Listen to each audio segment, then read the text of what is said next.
Gaano man kahalaga ang paggamit ng internet, may ilan pa ring inaabuso at ginagamit ito para makagawa ng cybercrimes. Kaya para matiyak na handa ang mga kabataan sa mga ganitong banta, iminumungkahi ng ilang grupo na ituro sa mga eskwelahan ang cybersecurity. Balitang hatid ni Katrina Son.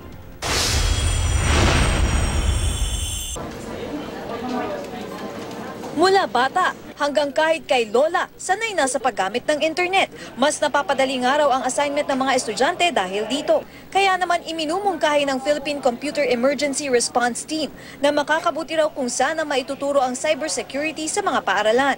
Ilan daw sa dapat daw malaman ng mga mag-aaral ang pag-iingat laban sa pornografiya, pag-iingat sa mga pinopost at pati na rin sa pakikipag-usap sa social media. May tinatawag daw kasi ngayon na profiling. Kung ano yung pinost mo ngayon, maaaring gamitin sa iyo kinabukasan. Yung internet kasi, yung mga nag-hire, mga recruiters sa mga kumpanya, ginagamit na rin yung internet sa pag-check ng background. Para naman sa Philippine Institute of Cybersecurity Professionals, di raw sapat na ituro lamang ito sa mga paaralan. Mas makakabuti raw na pati LGUs ay turuan ang mga magulang para mas mamonitor ang mga anak. Maganda rin daw kung magkakaroon ng kurso ukol dito. We would like to create and generate graduates that can be considered as cybersecurity professionals when they graduate. Ito raw kasi ang kulang ng ating bansa ngayon para makatulong sa pagresolba sa cybercrime katulad na lamang ng cyber threat. Mula nga nung nabuo ang PNP Anti-Cybercrime Group noong taong 2013, umabot na raw sa mahigit 1,000 ang mga kasong naitala. Kasama na nga dito ang cyber threat.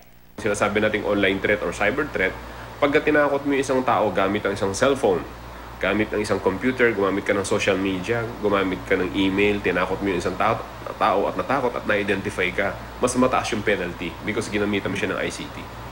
Isa pa daw sa dapat matutunan ng mga kabataan ay maaari rin silang maging biktima ng child pornography, child abuse, identity theft, hacking at cyberbullying. Kasi nakikita natin dito yung mga gumagamit ng kabataan ay hindi pa nila alam na they are victims.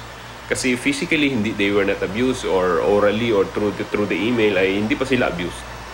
Kapag naging biktima ay maaari rin daw ito i-report agad sa Anti-Cybercrime Division ng PNP o tumawag sa kanilang hotline na 723-0401, local 5313 at sa direct line na 414-1560. Katrina Son, GMA News.